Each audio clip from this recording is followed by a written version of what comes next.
So let's just go in. So what is the Wolfram Compiler? It's a long-term project to convert Wolfram language into native machine instructions, and it can provide dramatic speed enhancements for Wolfram language programs. In itself, it's a high-performance language with some interesting, unique, and innovative features. It provides new opportunities for linking to external libraries and accessing new technology.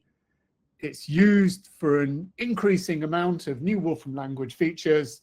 For example, it's the basis of the Wolfram data structure library. So in this talk, I'm going to give some examples of using the compiler, some of the tooling that we're currently providing to make it, to you work with it. I'm going to talk about Wolfram expressions and how they work with the compiler, some unexpected issues that can be helpful. And then I'll talk about some new features of 14.3, such as the new documentation and incremental function. And I'm basing this entirely on 14.3, a released version of 14.3. And so in this talk, I'm not showing any new features in the upcoming version. You'll have to wait for those. But some of the talks in the WTC will be covering new features. So now, here is one caveat that you have to remember is the compiler, it's not some magical solution that by magic suddenly makes everything faster and better for no effort. It's not a unicorn. It requires some thought, but for people for whom this is suitable, it can be powerful and rewarding and teach you something about Wolfram language and computation. It's entirely useful without directly invoking it because somebody else used it to build a solution, and we've done tons of that. Now, let's just get started. So a very simple way to use it is I write a Wolfram function and then I compile it, and the result is a compiled code function. I can run the compiled code and I can run the uncompiled code. So they both get the same, they both work in an equivalent way, except the compiled code runs a lot faster. So we can see that we've got a really quite significant acceleration in this for this example. It's also the case that there's this synergy between the interpreted and the compiled code. So they both work I can use them in equivalent ways, but they're taking different code paths to get the same answer. And this provides a workflow that some of us find kind of powerful and useful, in that you start with interpreted code and then you move to compiled functionality, and you should see more of this. Now, when you program in the Wolfram language, typically you write functions with this sort of set delayed. We call these down values. So you write like a down value and then you can execute it. So you can use functions written like this with the compiler. To do that, you have to make a function declaration. So we give it a name and a type, and then we say this is a down values function, which is it's going to take the implementation from here. We can then compile something that calls this. So I've got a function, I'm compiling it, and now I'm passing into function compile the function declaration.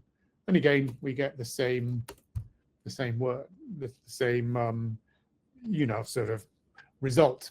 So this means you can write code in a natural way for the Wolfram language and still work with it. We can also make these function declarations more general.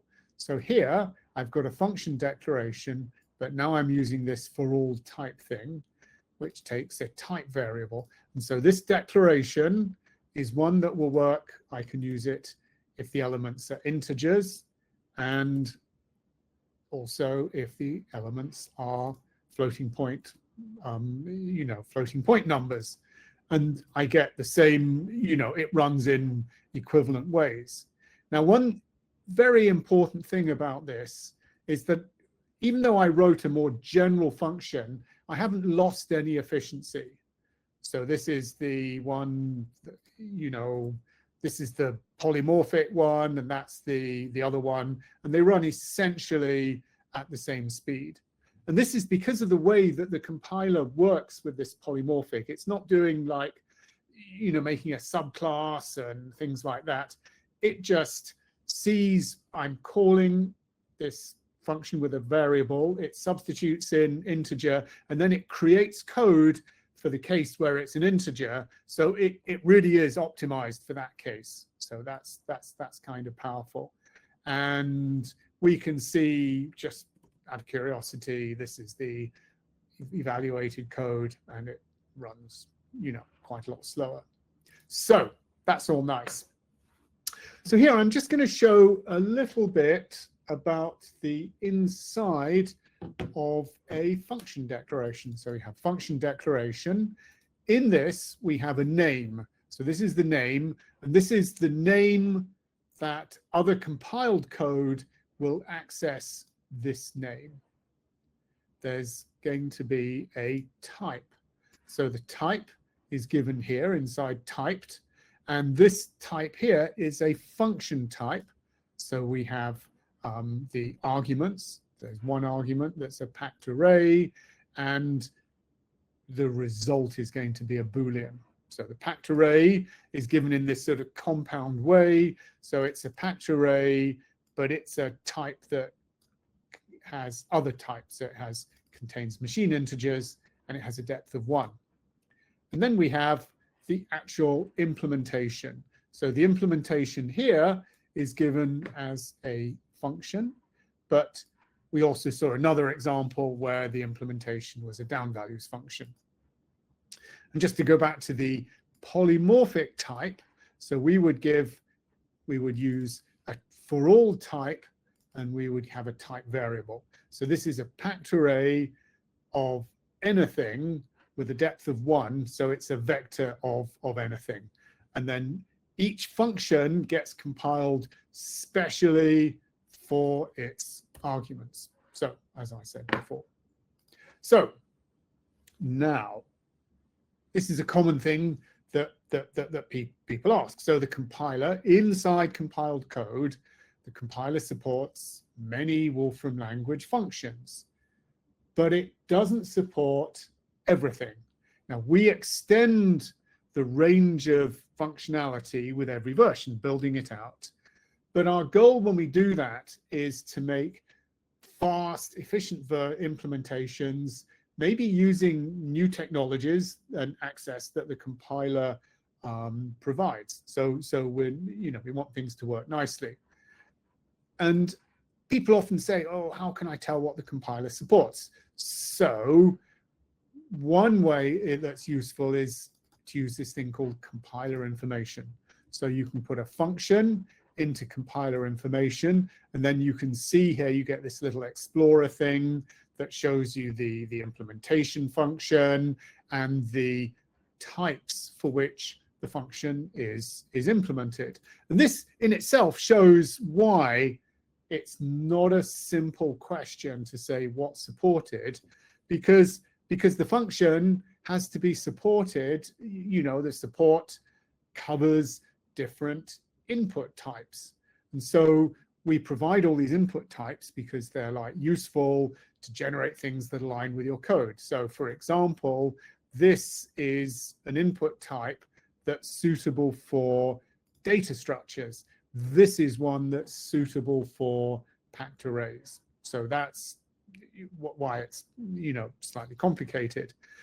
To help you with searching, this was something, because sometimes you get, for a given function, there are many different versions of it, of different types and arguments and such like.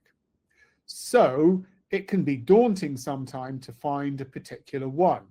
And to solve this, we added this in version 14.3, that you can wrap a typed with a pattern in there. And so this is showing me all of the versions of two-raw pointer that return C arrays. And we can see that, you know, here we are. So that's what we do.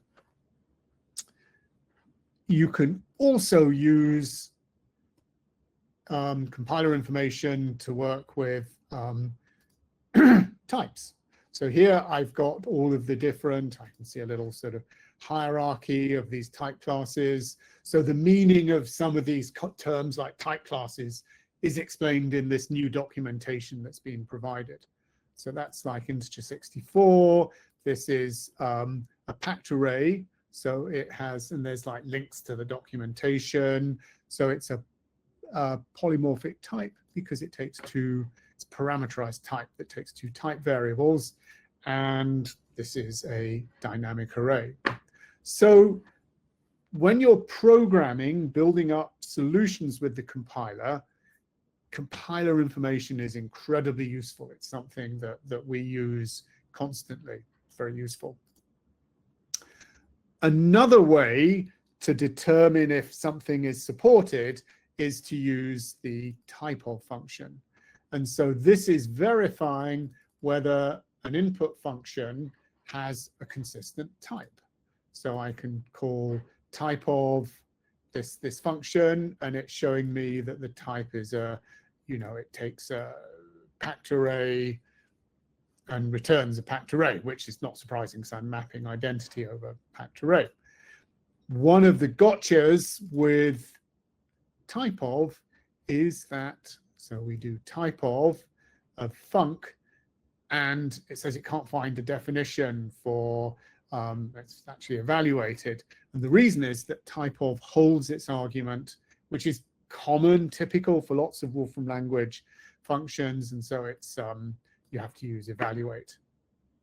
So another aspect of the compiler is that when you run the compiler, unlike the Wolfram interpreter, it runs, you know, the compiler compiles the code and then you execute it. And so the compilation step is like a verification step, and everything has to work. This is in contrast with the interpreter, where, you know, things can sort of work, but maybe they don't, and then you can get sort of strange errors. So it's, in some cases, if it passes compilation, it's much closer to doing what you actually want. Now, when there are errors in compilation, they can, you know, they can sometimes see you get some message. Well, here it's kind of obvious that I'm calling sign on a Boolean. But we also have this little sort of user interface that can come up that actually marks up the location of your error.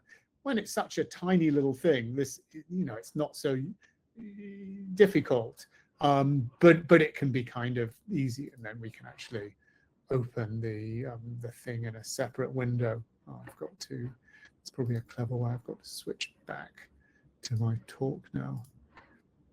Right, there we go. And this, so here are some more, it's somewhat, you know, here I've got some nested, the actual errors coming in a nested lambda function. And there you go, we can see where it is.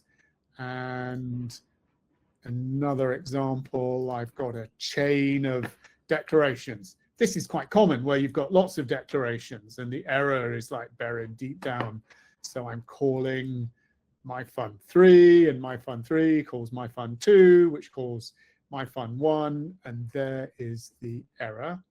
So let's come and try to compile this. We get an error, can't find arg1, but now it shows the sort of depth of the compiler as it's been compiling all this, and this is, you know, it's works like that. So that's so much with errors. Another tooling aspect that we worked on is the fact that the compiler is written in the Wolfram language, and so compilation itself is quite slow. Now we're solving this by compiling the compiler, but that hasn't finished yet. And so when you run a compilation. So this is, I'm compiling the bin counts function, and you get this little progress monitor, which can be kind of useful just to help you know that something is happening. So just to show you, this is another typical case of the compiled, this is the compiled bin counts, which is a more modern implementation that uses multi-core processing, and it gets kind of a nice speed up over the built-in. So this is the built-in bin counts, which is written in internal code, but the compiled one is able to beat it.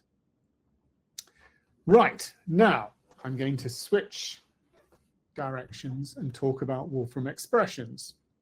So Wolfram expressions, as users of the Wolfram language are familiar with, they're the core data type for the Wolfram language interpreter. And the compiler has pretty nice support for Wolfram expressions. And this is useful in a bunch of ways. So it's useful for passing in and out of the evaluator. It's also possible to make callbacks inside compiled code to call back to the evaluator. So in compiled code, expressions don't evaluate, and so the type for an expression is called inert expression. So here's just a simple, very trivial function that takes an inert expression as an argument and returns it. So this function, I can pass anything into it, anything in the Wolfram. So I can pass in a machine integer, I can pass in some symbolic thing, I could pass in a graph. So this graph is passing through the compiled code. To create expressions, so this just seems completely natural that maybe people don't even think about it, but you apply a head to arguments and that creates an expression, which then might, in the interpreter, would continue to evaluate. So I can do it like that. And this is new feature in 14.3, but it's made to be easier. So if the head is an inert expression, then it will create an output. So it'll create so we've got inert expression. It will also convert the input argument into an expression. So it's pretty convenient to do that. So that's passing in F.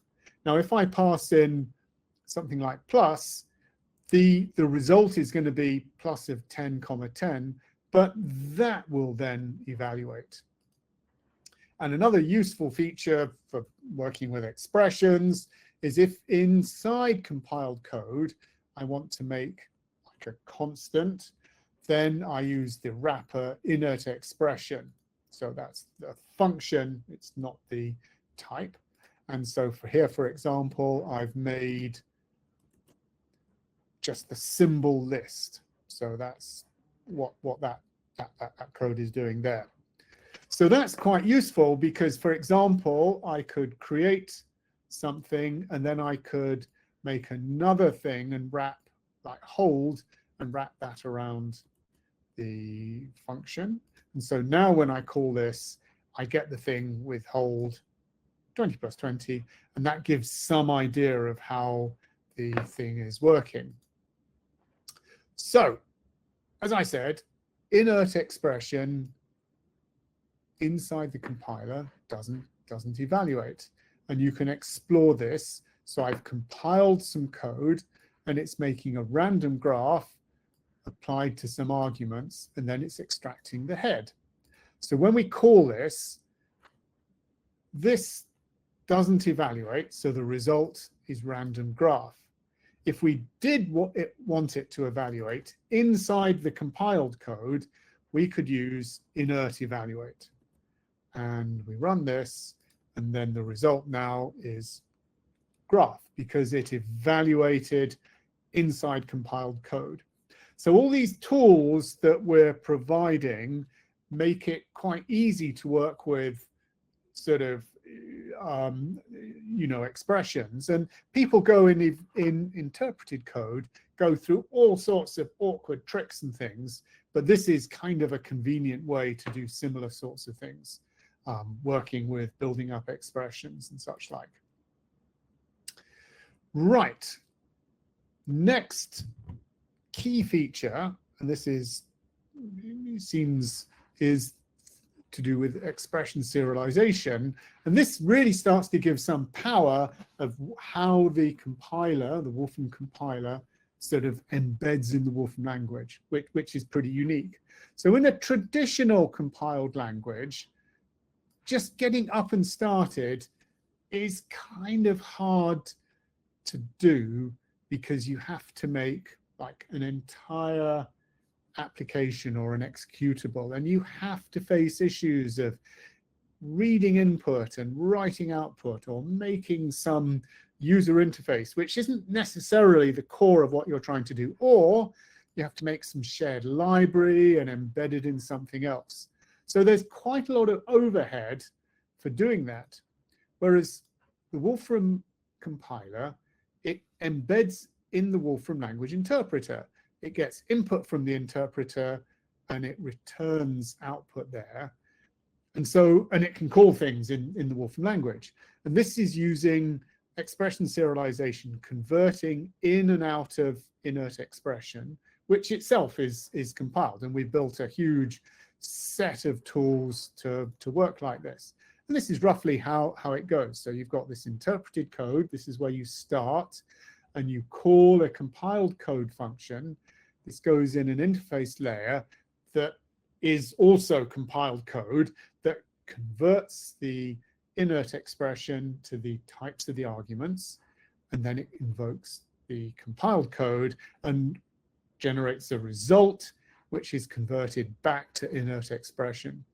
So that's pretty handy, and you've got control over these, and there's all sorts of ways that you can modify these and such like, and the documentation has kind of a nice example of that. Inside compiled code, to convert something into an inert expression or out of one, there's a function called cast. So this is taking an integer and it's casting it to an inert, converting it to an inert expression. And I mean, it looks kind of like the same thing, but if I was to go and get the return type, I would see that the return type is an inert expression. It's actually converted that inside the compiled code.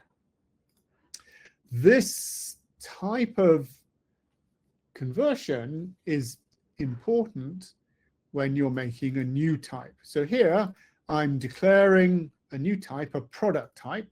So it's a product type and it's got a name, and I'm going to make an instance of this type and return it. So it runs the compiler, but there's an error, and the error is the system hasn't been told how to convert this into and out of an expression. So one very simple, and there's many ways of doing this. One particularly simple way is to add an abstract type, default serializable, and then when we do this, the compilation runs and it works. And what actually gets done is it returns a Wolfram language expression that contains an embedding of the type product. So, and this is kind of how data structures work. So we'll be looking at those in a little bit, and it's given a default. You can declare your own head for it, but it picks up data structure. And one nice thing about this is it's incredibly efficient. So the cost of returning this, passing in and out of compiled code is very, very low. But to work with it, you need compiled code. There's a big discussion of this in the documentation, different examples. So I showed an example of using inert evaluate to call Wolfram language code in compiled code, and But sometimes we've built more convenient ways to do this. And so one convenient way we've done is to use this thing called kernel function. So I've just giving and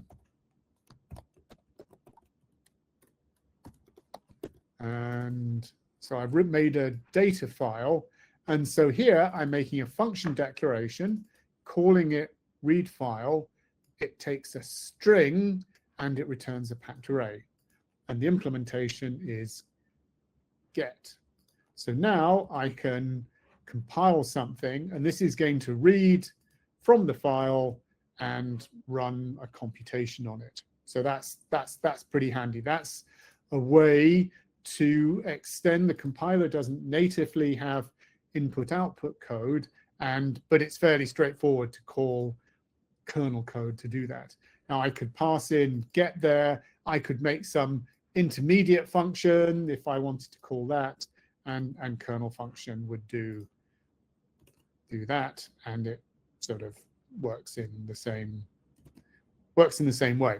So it's pretty convenient to call code in the evaluator from the compiler, and using this kernel function is kind of a more convenient than building the expression and doing inert evaluate.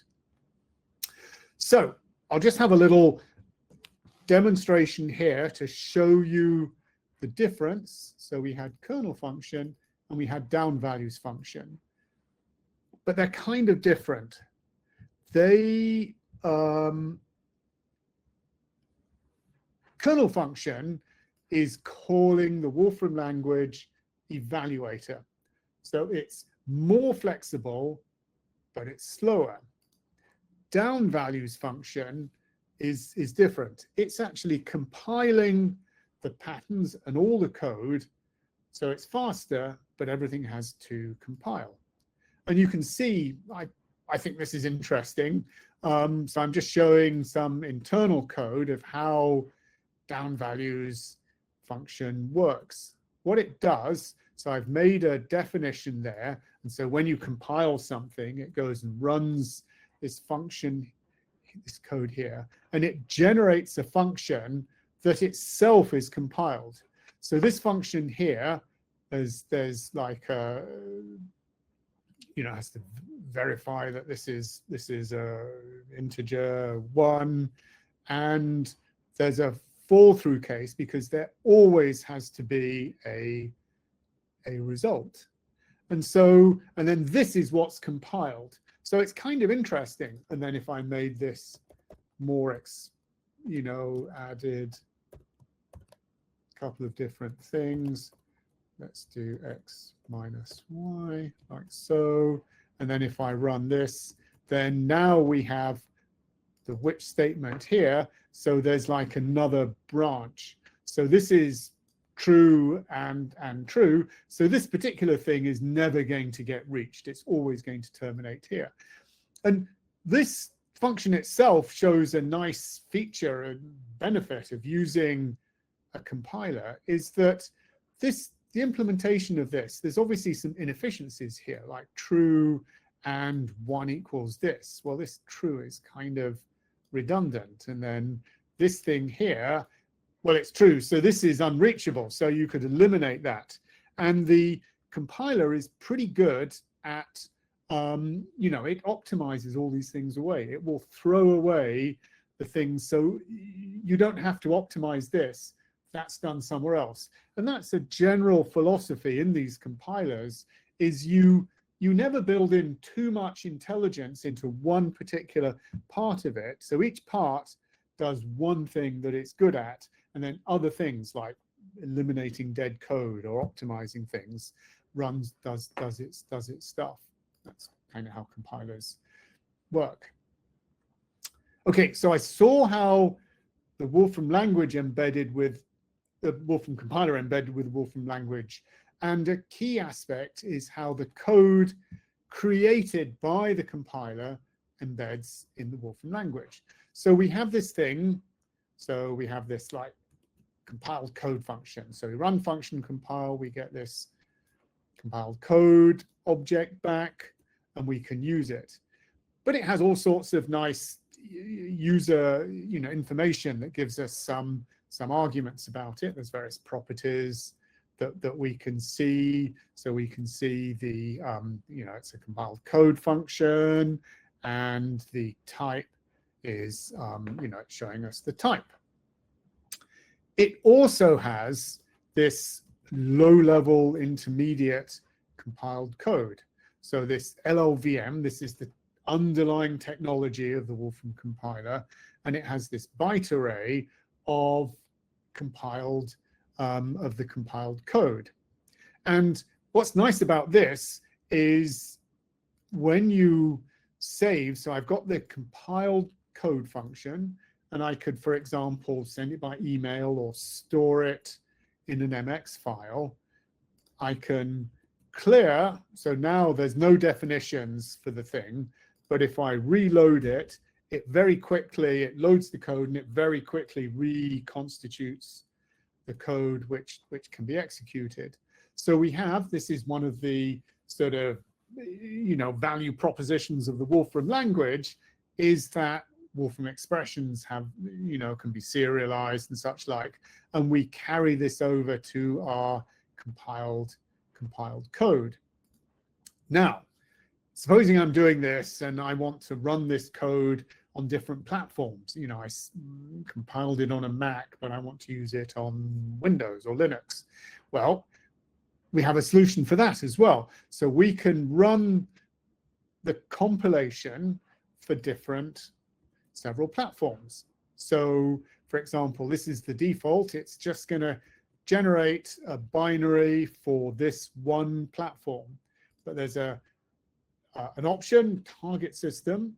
And so if I set this, for example, to automatic, it's rerunning the compilation for different platforms. And so now you see all these platforms there. And when you look at the LLVM binary, we see that they've run there. So if I took this compiled code function object, this one here, and put it on a Windows machine, it would execute. It would work just fine. So that's all pretty nice. And that can be pretty useful if I wanted to run for example, to use the nice parallel computation tools that allow you to distribute computations over a heterogeneous network. And I could do that with this by doing this cross compilation and running it. So it's pretty nice to be able to generate code that's fast and efficient for a range of different platforms. Also one of the nice things about the Wolfram language system. Right, so much about expressions and embeddings in the Wolfram language.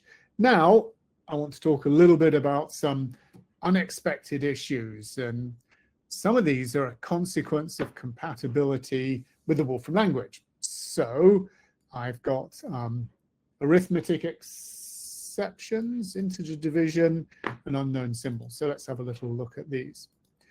So the number, so this is an integer 6, a 64-bit signed integer, and so I can add 1 to it. But this thing here is like the biggest machine 64-bit integer. When I use this in compiled code, I get this integer overflow error. Now, it reruns the calculation, in this case, in the interpreter. You can prevent that by setting this option. And now when you run this, I get like an error, and I get back a failure object. So sometimes it's kind of useful to know you don't want to rerun it. You want to think about what your arguments were and sort of limit that or something. Now, in fact, checking for these overflow errors or out of bounds errors for things like integers and floats can be done quite fast. But then you have to have some sort of handling code for that. And that handling code can be a problem with other compiler optimizations. So modern compilers have all sorts of loop optimizations and such like, and those things can be an issue for efficiency, right? You know, having nice fast code. So we're going to make a neater way to do this, but this is just showing I can wrap something in an unchecked block, which means the computation is done in an unchecked way. So this thing here, now I'm adding 1 to it, and this is, you know, it's not, there's no error, it's just wrapping round. But if you know that this will never happen, it could be advantageous because it'll be faster. So this is still a trade-off between efficiency and correctness. So that's what we've done there. Another case where this is relevant is integer division. And this is also, maybe this seems obvious, but the Wolfram compiler is for compiling the Wolfram language. And so the Wolfram language sets the semantics. So if I have a function that divides one integer by another, so I do 9 divided by 2, I get back a fraction. So, and then if I try to compile this function, I get an error. And the reason for this is that we don't provide a divide function for, you know, sort of integers like this. So we don't have a integer, you know, a fraction. You see, and sometimes people see this and they say, oh, well, of course that should compile. And then you say, well, what should it compile to? And then sometimes if they have a Fortran background, they say, oh, it should be a float, like Fortran. Or maybe they have a C background and they, oh, it should be an int, like C.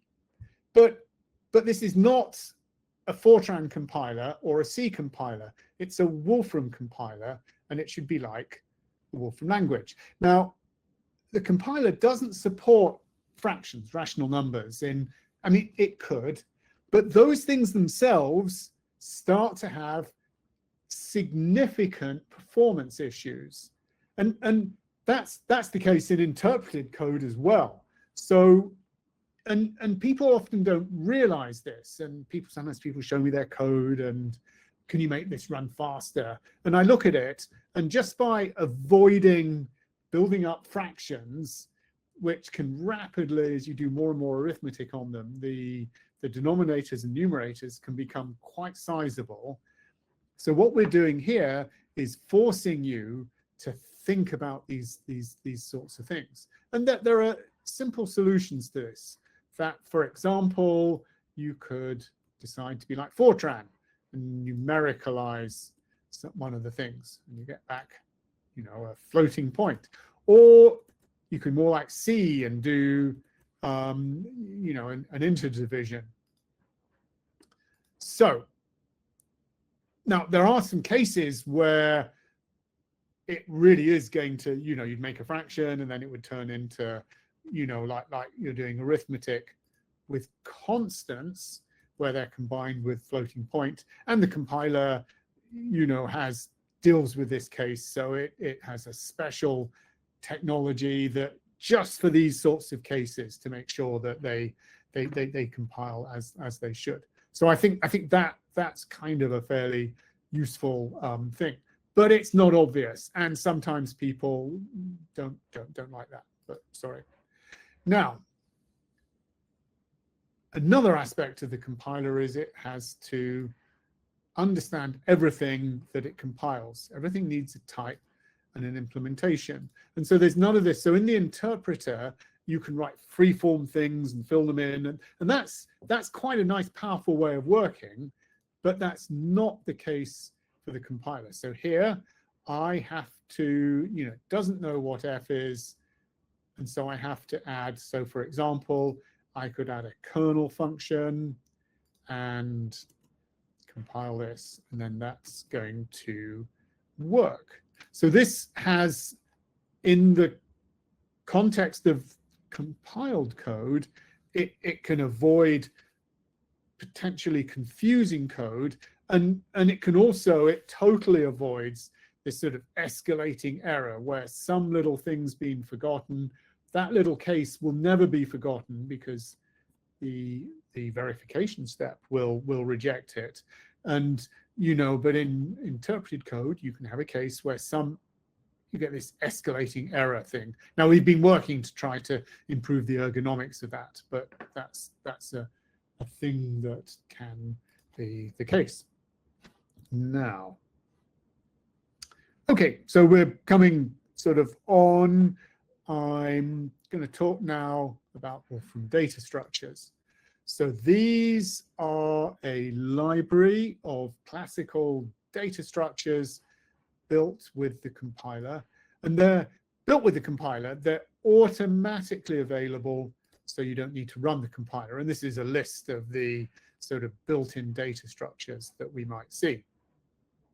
So, and you can use them like this. So one aspect is they add some of them add a new semantics in that they can be mutable. So unlike regular Wolfram expressions, these are mutable, and that can be kind of useful. So if you're doing like an append operation, it's I've appended 10,000 expressions, and a way that I still see many people doing is they do append to a list, and that is slow, you see. So and as you make this longer, the penalty gets worse. So this is really quite a viable solution to avoid these sorts of problems, to use these data structures. In the context of the compiler, the data structures work quite nicely. So for some of the data structures, like a bit vector, there's only one version of them. So a bit vector is it's this compressed collection of bits, true and false values, but they're stored in integer types. So they're incredibly fast to work with and incredibly memory efficient. So I made 64, but typically you'd make something that's like some huge, much bigger. So you can do things, I set a bit, and then I can test it. And I could write a function that does the same thing. So I can, the bit vector, I pass the bit vector and do a bit test. So I can compile this function. So bit vector has it's not instantaneous because it has kind of a non-trivial implementation. But now I can work in compiled code on the bit vector. Other data structures, they contain something, like a dynamic array contains something. So this dynamic array, I'm going to run this, and so it generates a dynamic array. I can compile this, and I can see the type. So the return type of this function when it's compiled is a dynamic array of inert expression. And that's exactly what, when we use top-level data structures, they are compiled for inert expressions. So this is a dynamic array that works for anything in the Wolfram system. So that's useful. In the context of the compiler, I could make something different. So this one here, I was appending an inert expression. This dynamic array, I'm appending an integer. So I compile this, and now when I look at the return type, it's a dynamic array of integers. So I can use this, and it returns this thing. This is a little bit like the type product, and the documentation shows you how you can work with these. But a container specialized for an integer is going to be very fast and very useful. And here's kind of a case. So here I've got some code. So, and I'm basically, adding something to an array. So I build a zero array, and I'm sort of incrementing something to it, I can compile this code and I can run it. This is a real example that somebody had sent to me. And they do some timing. So the compiled version, you know, it's definitely faster. Well, that's all nice. But if I was to change this to use a dynamic array, so I'm doing append to, but let's do, I'm doing a data structure, so gets the same answer, but it's going to be, let's see, and I can compile the same code, works all fine. Now here, even the interpreted code is actually faster. It's not quite as fast, but if I made this big enough, the interpreted code would probably start to beat the compiled inefficient code. But now when I do this compiled version, I've really made something quite optimal.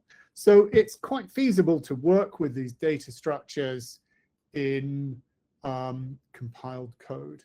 So you can work with them at top level and such like, but in compiled code, since they're polymorphic, you're going to get specialized implementations for the type of things you want to work with. So the data structure library is quite large, and often you can build solutions, and you don't have to write everything. You can use our functionality, which are quite nicely documented and such like. And our implementations are quite efficient. So we've done quite a bit of benchmarking and testing, comparing them with other technologies like the standard template library, and they perform pretty well. And we continue this and we work on them. And so, for example, in 14.3, there was a whole load of work done on the bit vector, because in Wolfram Language, we have this nice tabular functionality, and that uses bit vector an awful lot. So we uses the compiled bit vector, and we wanted it to be, you know, nice and fast. Okay, let's look at some new features that came out with 14.3.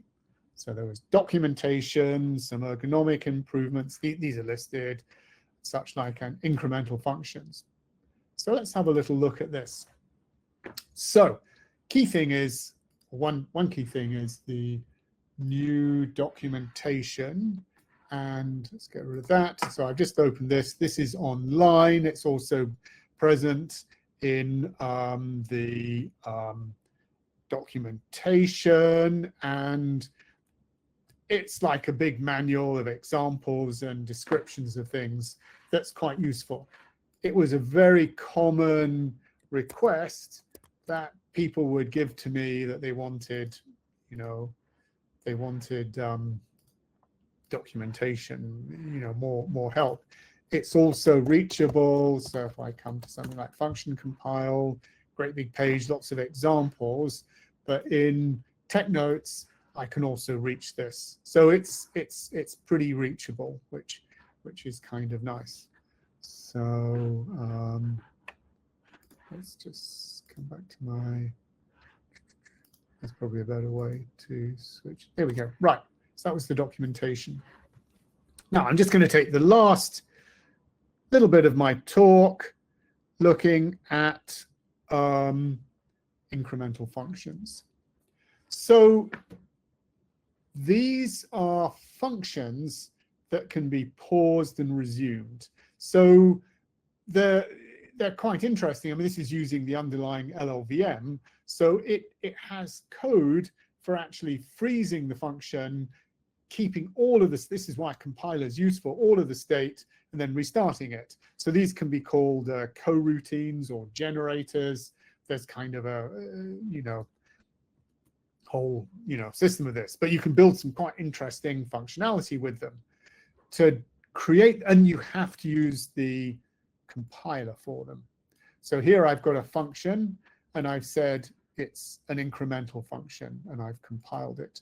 And it's got two of these yield points where it returns an intermediate result. So when I invoke it, I get back a data structure, and this is a frozen function. I can call next, and that gets the first point, and I call next again, and next time I call next, I get terminated because the incremental function has finished. So typically, you would, more interestingly, you want to use these incremental functions. They want to use a loop, so they're a bit, relate to iterators.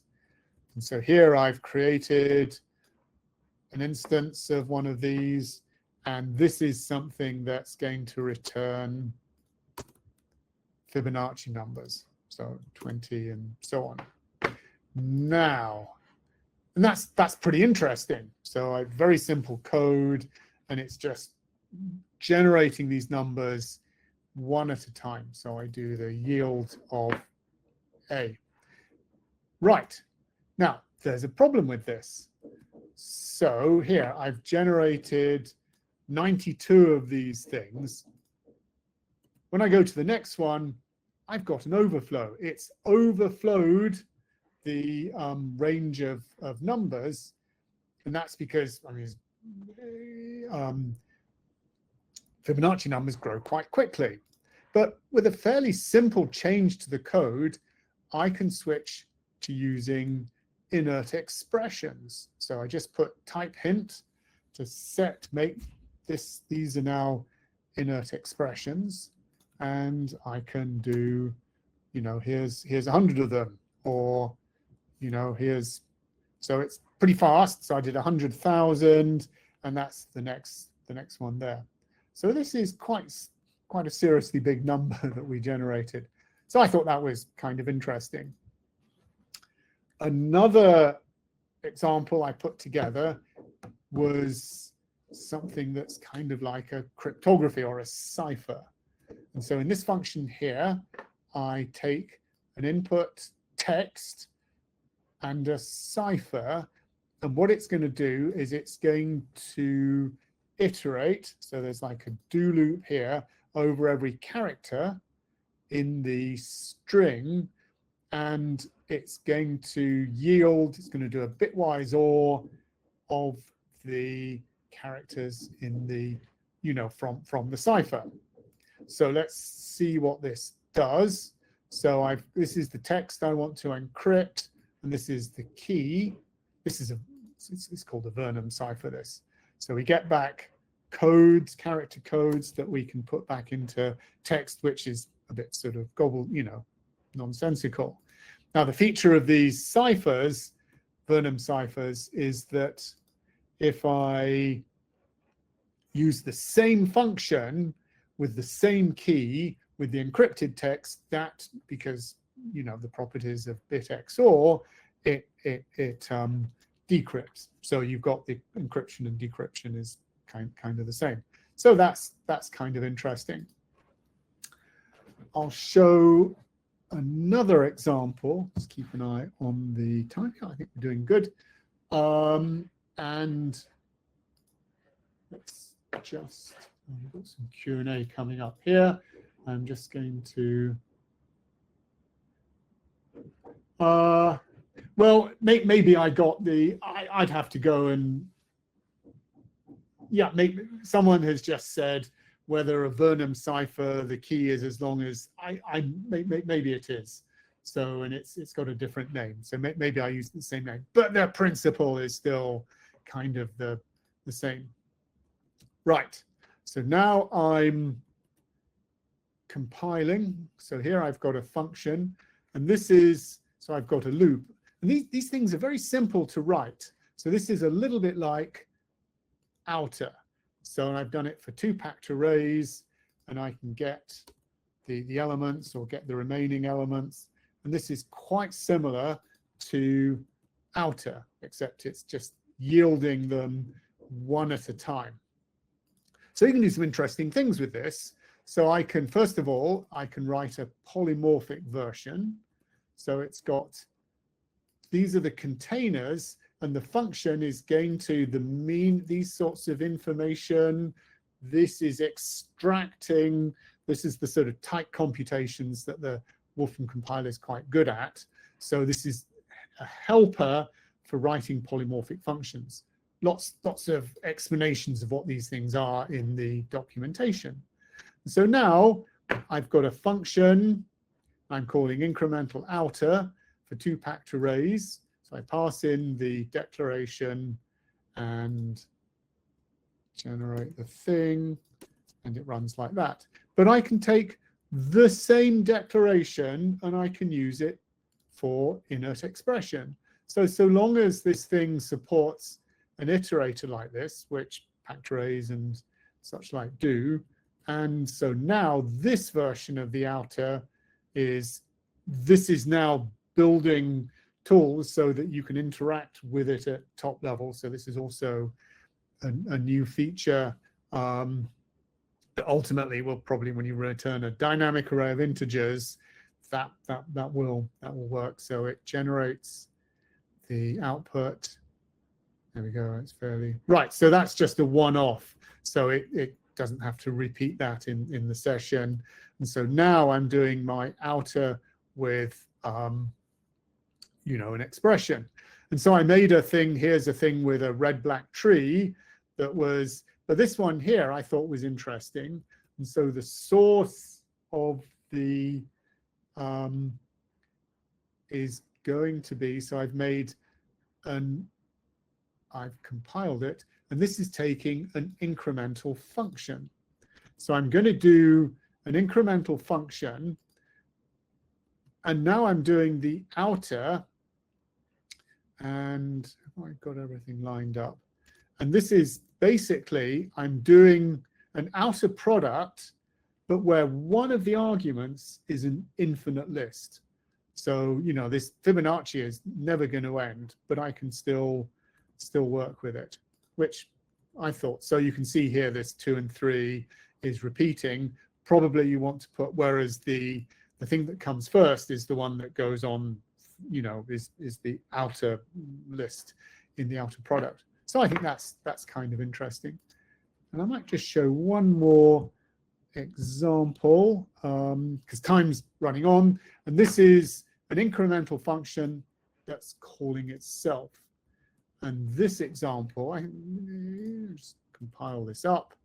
And this is basically, so we've got an input expression. There's the input expression. And if it's atomic, we yield it. Otherwise, we're going to do a loop over every element, take every element from this, but call this recursively. So this is going to produce also you know, sort of an iterated version. And so now this is basically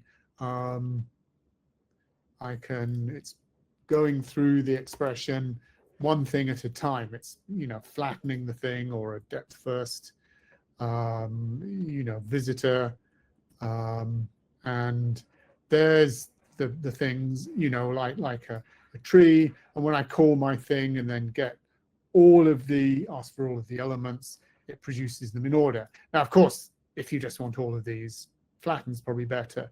The benefit of this is you're getting them one at a time. So if you wanted to search through something, do something with it, and then maybe stop.